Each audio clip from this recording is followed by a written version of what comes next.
열왕기하 말씀 함께 나누도록 하겠습니다. 어, 참 인류의 역사에 보면은 참 끔찍한 사건들이 참 많이 있었는데요. 저희가 20세기에 거의 이제 살고 이제 21세기에 태어난 아기도 있네요. 그 20세기를 거의 살아왔기 때문에 20세기의 역사만 돌아보면 참 끔찍한 일들이 많았던 역사인 것 같아요.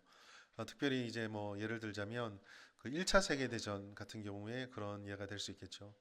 서구 유럽이 19세기의 계몽주의나 과학의 발달, 문명의 발달, 식민지 통치 이런 것 때문에 굉장히 이제 부유하게 20세기를 출발했습니다. 그래서 20세기 때 이제 유럽이 그 자기들의 세상이 더 아름답고 더 발전하고 완전체에 가꾸어질 것이다라는 기대감을 가지고 20세기가 시작이 되었어요. 그러나 불과 20년도 되지 않고 1914년에 욕심 때문에 전쟁이 터지게 되고 1차 대전으로 유럽이 초토화가 되게 됩니다. 당시 전사자와 민간인 사망자가 자그마치 1,500만 명이었어요.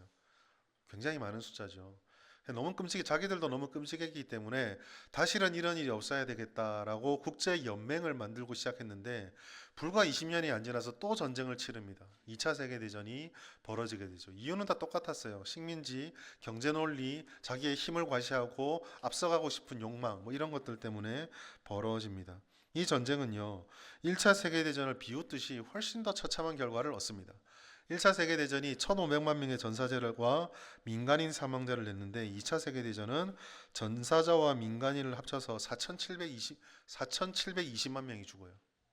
어마어마한 숫자죠. 그리고 전선도 유럽에서 끝나는 것이 아니라 아시아까지 번지고 일본이 동참되면서 중국과 우리나라도 거기에 피해를 입게 됩니다. 지금도 이제 군산에는 그때의 물자를 수탈해 갔던 그 항구가 이제 군산항을 통해서 쌀, 뭐 구리, 어마한 것들이 다 수탈이 되게 되죠.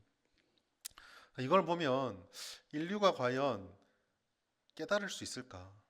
개선될 수 있을까? 그런 생각을 하게 됩니다. 이 두 가지만 보아서 그런 게 아니에요. 2차 대전에 아까 제가 몇 명의 전사자가 냈다 그랬죠? 4,700만 이상이 났잖아요. 전쟁이 지긋할 것 같지 않습니까? 1945년도에 종전이 되는데요. 5년 뒤에 이제는 전 세계가 한국으로 몰려서 또 전쟁을 합니다. 3년 동안 싸우죠. 지긋지긋하지 않습니까? 2년 뒤에 베트남으로 몰려가요. 80년대 동유럽의 학살, 그리고 전 세계에서 벌어지는 내전, 그리고 지금 21세기는 어떻습니까? 여전히 우리의 세계는 팔레스타인과 이스라엘이 싸우고 있고 우크라이나와 러시아는 전쟁 중에 있습니다. 지금도 내전은 말할 것도 없고요. 여러분, 죄의 뚜렷한 속성 중에 하나는요, 반복이라는 데 있습니다. 죄는요, 배워진다고 해서 개선되지가 않아요. 늘 반복되어지고, 특히나 이 죄와 죄에 비롯한 모든 것들은 유혹과 변장의 명수고 위장의 명수라서 나중에 깨닫고 보면 아, 그놈이 그놈이었구나 하고 깨달아지는데 막상 그 일이 벌어질 때는 다른 거라 생각을 해요. 똑같이 반복을 하는 거죠. 포기하지 않고 개선되지 않습니다. 그리고 그 뿌리에는 하나님이 만들어주신 가장 좋은 것들에 대한 선과 진리와 하나님에 대한 무지와 무시와 외면이 자리 잡고 있죠. 즉 아담이 저질렀던 그 타락의 본성이 계속 그 뿌리에 남아있게 되는 것입니다. 그럼 어쩔까요? 뿌리 깊게 남아있는 거니까 우리는 여기에 속수무책으로 당하고 그냥 운명이러니 예수 믿지 않은 사람들 말로 빌리자면 팔자려니 하고 살아가야 합니까? 오늘 본문의 말씀은 그러한 현실 속에서 우리가 무엇을 붙잡아야 될지, 어떠한 삶을 살아야 될지, 그럼에도 불구하고 교회와 성도는 어떤 존재들이 되어야 하는지를 말씀을 통해 발견하게 됩니다. 오늘 본문은요, 아합의 아들 아하시아 왕의 기록입니다. 이 아하시아 왕은요, 아합과 아버지랑 별로 다를 바가 없는 인물이었어요. 한 가지 사건이 기록되어 있는데 아합 왕이 난간에서 떨어져 병에 걸립니다. 왜 난간에서 떨어졌는지, 얼마나 아픈 건지 성경은 말하지 않아요. 그냥 병에 걸렸어요. 이 아합의 아들 아하시아가 이거를 낳고 싶고 내가 얼마나 중한지, 낳을 수 있는지, 어떻게 하면 낳을 것인지 궁금해서 사람들에게 누군가에게 물어보러 사람을 보냅니다. 여러분, 환자가 나 너무 아프니까 좀 낫고 싶어요 라고 묻는 것은 정상인가요, 비정상인가요? 정상이죠. 이 자체는 문제가 될 게 없어요. 아프니까 낫고 싶다. 이게 뭐가 문제 되겠습니까? 근데 문제는 열왕기하 1장 2절 보시면 대상이 잘못됐어요. 묻는 것은 잘못되지 않았고 낳고자 하는 마음도 잘못되지 않았는데 물으러 가는 그 상대가 잘못됐습니다. 에그론의 신 바알세붑에게 물으러 가요. 우리는 여기서 말씀을 또 조금 더 전개하기 앞서서 우리에게 다가오는 이 삶의 태도 한 가지, 지혜 한 가지를 배울 수가 있습니다. 여러분, 문제는요, 우리들에게 언제든지 다가와요. 마치 파도와 같습니다. 한 가지 파도가 지나가고 나면 뒤에 또 다른 파도가 오는 것처럼 이 문제들은 우리 생을 살아가면서 언제든지 찾아와요. 심하거나 힘들거나 가볍거나 차이는 있을지 모르지만 그거는요, 우리의 연약함 때문이기도 하고 우리가 살아가는 이 세상이 완전하지 못하기 때문에 어쩔 수 없는 상황입니다. 근데 중요한 것은 그 문제 자체가 문제가 아니라 이 문제가 내게 다가올 때 어떻게 이해하고 어떻게 판단을 해서 어떻게 반응하느냐가 굉장히 중요하다는 거죠. 사실은 문제 자체보다 그 문제가 내 앞에 왔을 때 내가 결정하는 행동과 반응이 훨씬 더 중요한 겁니다. 아하시아는 바로 그걸 잘못 선택했어요. 그의 아버지 아합과 똑같죠. 그의 아버지 아합이 가뭄을 겪게 되었을 때에 하나님께 회개하지 않고 우상을 더 섬겼던 것. 오히려 하나님께 회개할 수 있는 통로인 엘리야를 찾는 게 아니라 엘리야를 죽이려고 했던 선택. 자기 마음의 왕인데 이웃집에 밭이 탐이 나서 전전긍긍할 때 바르게 선택하지 못하고 이걸 빼앗는 선택을 했더니 잘못된 선택. 뭐 이런 것들이에요. 이걸 그대로 아들이 답습하고 있습니다. 심지어 오늘 본문에는 아버지와 다르게 자기도 이거를 극복할 수 있고 이 함정에 빠지지 않을 수 있는 기회가 있었는데 그 기회를 발로 차버려요. 이 기회는요, 경고의 형태로 찾아왔습니다. 엘리야가 아하시아에게 와서 하나님의 말씀을 전해 준 것입니다. 어떤 내용이냐? 열왕기상 1장 3절 말씀 보시면 이렇게 돼 있어요. 이스라엘에 하나님이 없어서 너희가 에그론의 신 바알세붑에게 물으러 가느냐? 네가 반드시 죽으리라 라는 하나님의 말씀입니다. 여러분, 우리가 내가 반드시 죽는다, 저 죽는단 말이 굉장히 강렬하기 때문에 저 결과에 우리가 집중하는데요. 중요한 것은 왜 저렇게 죽을 수밖에 없었느냐 라는 점에 있습니다. 하나님께서 말씀하시는 원인은 뭐죠? 하나님을 찾은 게 아니라 에그론의 신 바알세붑에게 물었기 때문입니다. 하나님께서는 아하시아가 바알세불을 찾은 것을 하나님을 없는 존재로 여겼다라고 생각하시고 그렇게 결론 지으시고 징계를 하신 거예요. 여러분, 우리 하나님은 질투하는 하나님이라고 하셨습니다. 하나님께서는요, 하나님과 다른 존재를 같은 비교 대상에 주는 것, 하나님의 자리를 대신한 어떤 존재가 있다라고 그렇게 하나님을 대하는 것을 용납하지 않으시고 참을 수가 없으신 거예요. 사실은 이스라엘 사람들에게는 이 말은 좀 억울할 수 있습니다. 왜냐하면 이스라엘이 우상만 쫓았던 건 아니거든요. 우리는 이걸 좀 잘 기억할 필요가 있습니다. 이스라엘에게 너무 우리가 나쁜 마음을 가지고 그 이스라엘 참 어리석은 사람들, 우상 숭배했던 어리석은 족속들, 어리석은 열지파들 생각해서 너무 단순하게 생각하는데요. 사실 이스라엘은 하나님도 섬기고 우상도 섬겼어요. 그 아합의 때, 아하시아 왕의 아버지인 아합의 때에 유다 왕 여호사밧이 아람과의 전쟁을 할 때 연합을 하자고 찾아온 적이 있어요. 그때에 이 아람과의 전쟁을 하나님께서 어떻게 생각하시는지 묻기 위해서 여호사밧이 이것을 요청하게 되고 아합이요, 이스라엘 땅에 선지자를 모으는 장면이 나옵니다. 열왕기상 22장 6절 보시면 이렇게 기록되어 있어요. 선지자를 400명쯤 모았다. 여러분, 400명이 작은 수가 아니죠. 아까 우리 장로님 기도하실 때에 진주에 지금 교회가 교파를 초월해서 정통교단만입니다. 몇 개라고 말씀하셨죠? 220개. 담임 목사가 몇 명이라고요? 400명의 선지자가 작습니까? 많습니까? 작은 숫자가 아니에요. 선지자가 있었어요. 이들이 진실한 하나님의 말씀을 전했느냐, 그건 나중에 보고, 물론 거짓 선지자들이었어요. 그런데도 불구하고 어쨌든 하나님을 믿는다, 하나님 말씀을 전한다, 제사한다, 이런 사람들이 있었다라는 거예요. 그들은 하나님을 그들의 땅에서 제거하지 않았습니다. 그러나 그들은 하나님만 섬겼던 건 아니에요. 대신할 수가 있었어요. 대체제가 있었어요. 하나님도 그들이 선택할 수 있는 다른 여러 것들 중에 하나에 불과했던 것입니다. 우린 여기서 우리 자신을 돌아보아야 돼요. 우상 숭배라는 극단적인 단어 때문에 나는 형상화되어 있는 우상을 섬기지 않아서 이것은 나와 상관없는 말씀이라고 생각할 수 있습니다. 그러나 오늘날 우리의 마음속에는 그런 형상화된 우상은 아닐지라도 하나님과 비교 대상으로 삼는 많은 것들이 있을 수 있어요. 예배만 해도 마찬가지죠. 하나님을 예배하는, 하나님이 유일한 절대자라고 한다면 그 절대자를 바라보고 그 절대적인 한 분만을 예배하는 예배는요, 절대적인 가치가 있거든요. 과연 그렇습니까, 우리에게? 혹 우리에게 하나님은 아시아처럼 다양한 선택지 중에 하나에 불과한 것은 아닙니까? 우리가 하나님을 이렇게 가볍게 여기면은요, 하나님이 우리들에게 돌려줄 것은 이것밖에 없어요. 갈라디아서 6장 7절 말씀 시작. 스스로 속이지 말라.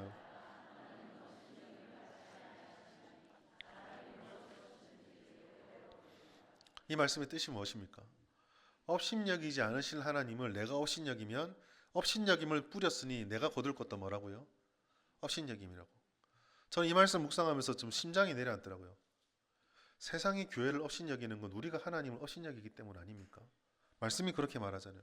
너희가 업신여김을 심으니까 업신여김을 거둘 거라고. 이와 같은 현실 속에서 하나님께서는 우리가 어떻게 이 상황을 타개할 수 있을지를 오늘 말씀 속에서 보여주세요. 그 말씀의 지혜는요, 갈멜산 격도를 재현시켜 주는 것을 통해 우리에게 다가옵니다. 9절 말씀 우리 같이 한번 읽겠습니다. 시작.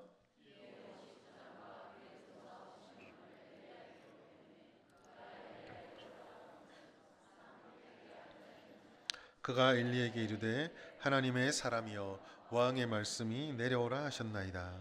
아멘. 성경이 한 번씩 되게 이렇게 여러 번 여러분들에게 말씀드렸는데 너무 좀 고상한 말로 되어 있어요. 하나님의 사람이여 하셨나이다, 이런 게 되게 고상해 보이는데 이해하게 말해줄게요. 선지자 나부랭이 오라를 받으라, 이거예요. 체포조가 간 거거든요. 체포조가 가서 왕이 죽는다 했으니까 너 또한 죽어봐라고 잡으러 간 거예요. 근데 이 말씀, 그냥 체포하러 갔구나 라는 말씀의 이 한 장면에요, 하나님이 의도하신 것이 그림처럼 그려져 있어요. 자, 잘 보십시오. 산 꼭대기에 엘리야가 앉아 있어요. 하나님의 말씀을 전하는 하나님의 권세가 지금 산 꼭대기에 있습니다. 근데 땅 밑에서 세속 권세가 그 하나님 왕의 말을 들은 세속 권세의 수하들이 산 꼭대기를 향해 지금 잡으러 달려가고 있습니다. 어떻게 보이십니까? 대결처럼 보이지 않나요? 고지가 있어요. 그 고지를 향해서 지킬 것을 가진 자와 자기의 신념을 가진 자가 지금 충돌하고 있습니다. 왕의 말씀으로 왕의 하나님의 말씀을 전하는 선지자를 왕의 말씀을 받은 군대가 잡으러 가고 있는 거예요. 여러분, 이 모습은요, 갈멜산에서 일어났던 전쟁과 똑같습니다. 하나님의 말씀을 좇아서 하나님께 온전한 제사를 드리려는 엘리야와 하나님을 대적하는 아합과 그 아합의 지지를 받는 바알과 아세라의 제사가 지금 갈멜산에서 벌어져서 싸움이 붙었잖아요. 똑같은 일이 여기서 지금 다시 한번 재현되고 있는 거예요. 열왕기상 18장 19절 갈멜산으로 모아 내게로 나오게 하소서. 엘리야가 그렇게 불렀지만 상황은 달라 보이나 지금 똑같은 일이 여기서 벌어지고 있는 것입니다. 이것은요, 우리가 살아가는 세상을 하나의 그림으로 보여주는 본질 파악과 똑같아요.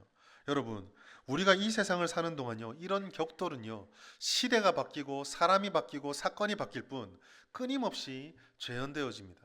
하나님을 믿노라 말하는 성도와 하나님의 말씀을 전한다는 교회가 한쪽에 서 있고요, 하나님을 거부하는 세상과 불신자들과 하나님은 없다고 말하는 세상이 끊임없이 충돌하고 있는 거예요. 쉽게 말해서요, 갈멜산은 어떤 특별한 산이 아니라 우리가 살아간 이 세상이 전부 갈멜산이에요. 계속 그 전쟁이 벌어지고 있는 것입니다. 중요한 것은 뭡니까? 우리가 어디에 서 있느냐는 거예요. 근데 성경을 보시면 엘리야가 지금 어디에 서 있다고 말하죠? 산 꼭대기에 있습니다. 우리는요, 산 아래에서 엘리야를 잡으러 가는 사람이 될 수도 있어요. 우리가 하나님을 온전히 쫓지 않고 이 아시아처럼 하나님을 우리가 선택할 수 있는 수많은 선택지 중에 하나에 놓으면 우리는 그냥 아시아의 편에 서 있는 게 되는 거예요. 꼭대기에 앉아 있는 사람이 아니라 꼭대기로 잡으러 가는 사람이 됩니다. 반대로 우리가 하나님의 뜻에 순종하고 그를 따르면, 그를 믿으면 산 꼭대기에 앉아 있는 자가 되는 거예요. 중요한 것은 뭡니까? 그 산 꼭대기에 있을 때 누군가 우리를 잡으러 온다는 거예요. 다시 산 꼭대기를 한번 잘 보십시오. 산 꼭대기는 높은 곳에 있어서 영광스럽다고 생각할 수 있을지 모르는데요. 오늘 본문에서는요, 위기의 장소입니다. 왜 그렇습니까? 50명이 둘러싸고 지금 몰고 오고 있어요. 산 꼭대기는요, 도망칠 곳이 없는 노출된 곳입니다. 공격받는 곳이에요. 진퇴양난의 순간이 되는 겁니다. 아하시아를 따를 것인가? 이 산꼭대기에서 하나님을 따르는 위기를 내가 감당할 것인가? 여러분, 사실 이게 믿음을 가지고 살아간다고 할 때 우리가 겪는 고난의 정체예요. 이번 한 주를 우리는 고난주간으로 지킵니다. 고난주간은 우리를 위해서 친히 이 땅에 오셔서 죄의 공격에 선봉에 맞서서 그 화살을 오롯이 몸으로 감당하시고 십자가를 짊어지시는, 골고다 꼭대기에 높이 세워주셨던 예수님의 죽으심을 바라보며 그분의 삶을 쫓아가기를 결심하고 그 길에 우리가 섰음을 깨달았음을 묵상하는 기간이 고난주간이거든요. 우리를 산 아래로 끌어들여 제거하려고 하거나, 아니면 똑같이 자신들과 타락하게 하려고 하거나, 아니면 이것도 안 되면 그냥 제거하려고 공격하는 세상에 맞서서 싸워가는 우리의 삶이 바로 고난입니다. 그리고 이게 바로 우리의 부르심의 핵심이에요. 조금 길지만 말씀을 같이 한번 읽겠습니다. 베드로전서 2장 20절에서 21절 시작. 죄가 있어 매를 맞고 참으면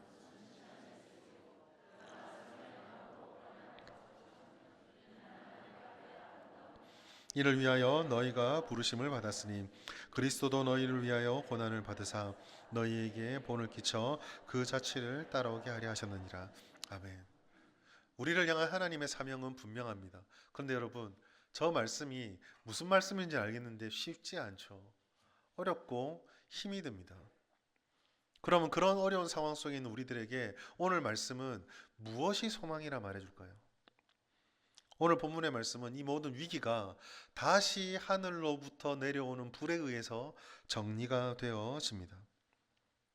열왕기하 1장 10절 말씀 보시면 불이 곧 하늘에서 내려와 그와 그의 군사 50명을 살랐다라고 되어 있습니다. 엘리야는 아무것도 할 수 없었어요. 그런데 문제가 어떻게 해결됩니까?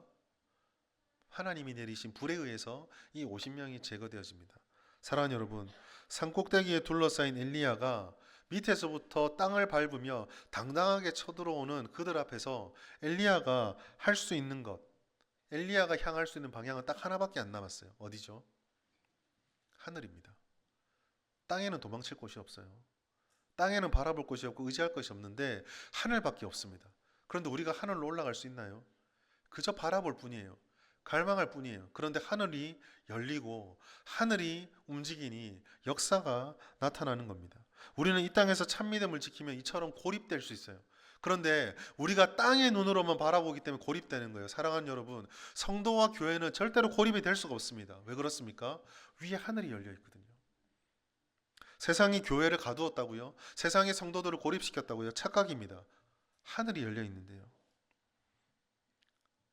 땅보다 하늘이 더 크고 넓어요. 여러분, 땅이 하늘을 지탱하는 겁니까? 하늘이 땅을 감싸고 있는 겁니까? 하늘이 땅을 감싸고 있죠. 땅이 어떻게 하늘을 지탱합니까? 하나님께서는요, 아무것도 뚫린 것이 없는 것 같을 때 그 하늘로부터 불을 내려서 엘리야를 버리지 않으셨어요. 하나님을 대적하는 헛된 욕망과 우상 숭배자들의 그 완악함들을 불로 다 살라 버렸습니다. 갈멜산에서 그 이스라엘의 제단을 불로 태워서 머뭇거림과 두려움을 태워주셨던 것처럼 오늘도 똑같이 불을 내리셔서 엘리야를 구원해 주셨어요. 그리고 그 불은요, 오늘 우리들에게도 여전히 준비되어져 있고 내려지고 있습니다. 우리는 세상에 우겨쌈을 당할 때마다 이 하늘로부터 불이 와서 우리가 우겨싸지 않는다는 사실을 믿음으로 고백해야 돼요. 사도 바울도 이것을 우리에게 분명하게 말씀해 줍니다. 고린도후서 4장 8절 말씀 같이 읽습니다. 시작.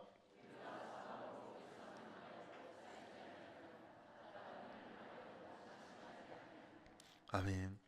여러분, 우리에게는 하나님이 있습니다. 우리는 세상에 우겨 쌓이는 존재들이 아니에요.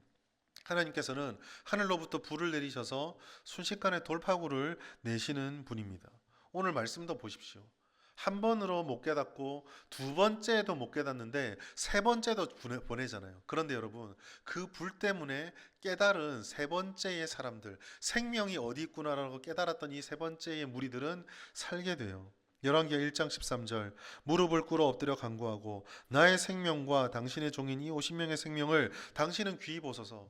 결국 하나님을 인정하고 하나님께로 향할 때에만 생명의 길이 열리는 것을 오늘 말씀 우리에게 보여주고 있습니다. 여러분, 하나님에게 소망이 있어요.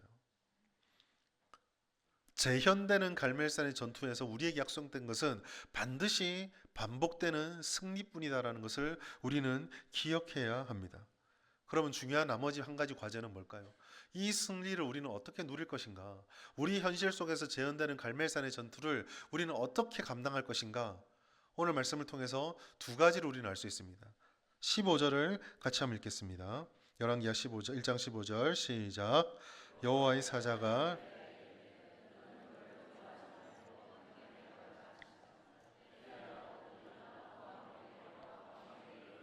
아멘. 오늘 말씀에서 저는 두 가지를 말씀드리려고 합니다. 첫 번째요. 두려워하지 마십시오. 세상은 우리가 두려워할 대상이 아닙니다. 많은 사람들이요, 세상이 어떻게 변하느냐, 세상의 상황이 어떻게 바뀌느냐, 이런 것들이 우리의 신앙생활을 편하게 할 것인가 어렵게 할 것인가에 전전긍긍하고 있습니다. 왜냐하면 세상이 그렇게 변하면 우리 신앙생활이 좀 버거워질까봐, 힘들어질까봐, 순탄하지 않을까봐, 내 신앙생활에 어떤 악영향이 미치게 될까봐 그걸 염려하는 거죠. 저는 이게요, 신앙생활에 대한 심각한 오해 때문이다라고 생각을 합니다. 여러분, 신앙생활을 한다라는 거, 신앙생활을 하는 우리에게 하나님이 약속해 주신 것은 네가 예수를 믿기만 하면 그 믿는 신앙생활이 어려움에 처하지 않도록 내가 장밋길을 열어줄게가 아닙니다. 기독교 2000년 역사를 잘 보십시오. 예수님께서 오신 그 이전은 차지하고서라도 예수님이 오신 그 이후로부터 기독교 2000년 역사를 보시면은요, 수많은 왕조, 수많은 정치체계, 수많은 핍박들, 수많은 어려움들, 수많은 난관들을 뚫으면서 신앙생활이 여기까지 왔어요. 때로는 극심한 박해를 겪습니다. 때로는 어떤 방해도 없는 듯한 아름다운 세상을 지내왔었어요. 극심한 신분의 차별 속에서도 신앙은 있었고, 계급이 너무나 고착화돼 있어서 그거를 뚫지 못할 것만 같은 사회 속에서도 신앙은 뿌리를 내리고 있었습니다. 파괴적인 전체주의 사상 속에서도 신앙은 살아남았었고 믿음을 드러내고 있었고, 인간밖에 없다라는 지독한 이성주의와 세상의 모든 것이 사람이 중심이다라는 인문주의, 과학주의 속에서도 신앙은 계속 하나님의 진리만 쫓아왔었어요. 여러분, 세상의 정치가, 세상의 경제가, 세상의 문화가 기독교가 잘 갈 수 있는 그 문화를 만들어야 된다. 기독교 2000년 역사는 단 한 번도 그런 얘기를 하지 않아요. 만약에 그게 맞다고 한다면 기독교 신앙이 가장 오랫동안 머물러 있었던 왕조로 돌아가야 합니다. 2000년부터 기원전 0년부터 1800년까지 기독교 신앙은요, 왕조 신앙 속에 있었어요. 그때가 맞는 건가요? 그렇게 돼야 합니까? 여러분, 우리가 진짜 두려워해야 되는 것은요, 세상의 변화가 아니에요. 기독교 신앙은 세상의 변화를 넉넉히 감당하고 감내는, 이겨내는, 때로는 순수함을 지키고 때로는 그 박해와 핍박 속에서도 굴복하지 않는 믿음의 능력을 가지고 있을 때 생명력을 가지고 피어났던 거거든요. 두려워하는 대상이 아니에요. 산 위로 올라오지 마라가 아니라 올라와 봐라. 하늘에 불러 내가 너희를 불살라 주마. 그게 기독교 신앙의 능력이었습니다. 엘리야의 시대가 신앙생활하기 좋은 시대였나요? 아니거든요. 필요한 것은 무엇입니까? 하나님의 능력밖에 없어요. 사도 바울도 이걸 알았어요. 디모데후서 1장 7절 말씀 같이 읽겠습니다. 시작. 하나님이 우리에게 주신 것은 두려워하는 마음이 아니요 오직 능력과 사랑과 절제하는 마음이니. 아멘. 우리에게 있는 원천은 사랑만 있으면 돼요. 주님이 우리에게 보여주신 그 사랑 위에서 우리는 주님의 능력을 구해야 합니다. 어떤 능력이요? 어떠한 세상과 환경 속에서도 하나님을 오롯이 따라갈 수 있는 그 능력, 두려워하지 않고 담대할 수 있는 능력. 재밌는 것은 절제예요. 왜 절제일까요? 중세를 생각하면 알 수 있어요. 신앙생활 할 때 그지없이 좋은 세상 속에서 욕망을 향해 달려가 버렸던 그 평화의 시대를 마음껏 지맘대로 누렸던 그 중세를 생각하면 왜 우리가 가져야 되는 것이 능력과 사랑과 절제인지를 알게 돼요. 이 땅에 신앙생활하기 가장 아름다운, 아무런 걸릴 것이 없는 아름다운 정부가 세워지고 교회를 전적으로 지지해주는 그런 정치인이 세워지면 신앙생활이 아름다워질 것 같습니까? 여러분 착각하지 마십시오. 중세시대 때에 그렇게 황제도 지지하고 교황도 지지하고 모두가 예수 예수 예수 할 때요, 교회는 가장 타락했어요. 우리가 두려워할 것은요, 능력이 없는 겁니다. 하나님이 없는 거예요. 시대가 바뀌는 게 아닙니다. 시대에 흔들리지 않는 담대한 믿음을 달라고 우리는 기도해야 돼요. 그 믿음을 가지고 우리는 사람들 덕에 숨어서 제발 우리 좀 건드리지 마라 있는 게 아니라 산꼭대기 위에 올라가 있어야 합니다. 와 봐라, 믿음으로 내가 다 상대해 주마. 두 번째로, 그와 같은 믿음을 가지고 우리는 세상을 살아가야 돼요. 세상으로 나아가야 합니다. 세상의 어떠함에도 흔들리지 않는 하늘에 속한 사람들이고 믿음인 것을 세상 속에서 드러내 주어야 한다는 거죠. 엘리야는 오늘 하늘에서 불만 2번 내리고 나서 세 번째 돌아온 사람들에게 살려줘라, 살려줄게, 돌아가라 하지 않고 그와 함께 아하시아에게로 갔어요. 여러분, 아하시아가 이렇게 돌아간 엘리야의 말을 듣고 회심했을까요? 전혀 그렇지 않습니다. 그대로 악한 왕으로 살아요. 이 아하시아는요, 2년 만에 죽게 됩니다. 왕이 된 지 2년 만에 죽고 말았어요. 우리의 전쟁터는 산꼭대기에만 있는 것이 아닙니다. 우리가 있는 모든 것이 하나님의 믿음을 가지고 싸워야 되는 전쟁터예요. 여러분, 우리가 이렇게 믿음의 삶을 결단하고 세상으로 나아가면 하나님께서 그 믿음과 용기를 주시고 장밋빛 길을 열어주신가? 사실 그렇지는 않습니다. 밝은 미래가 보장된 것은 아니에요.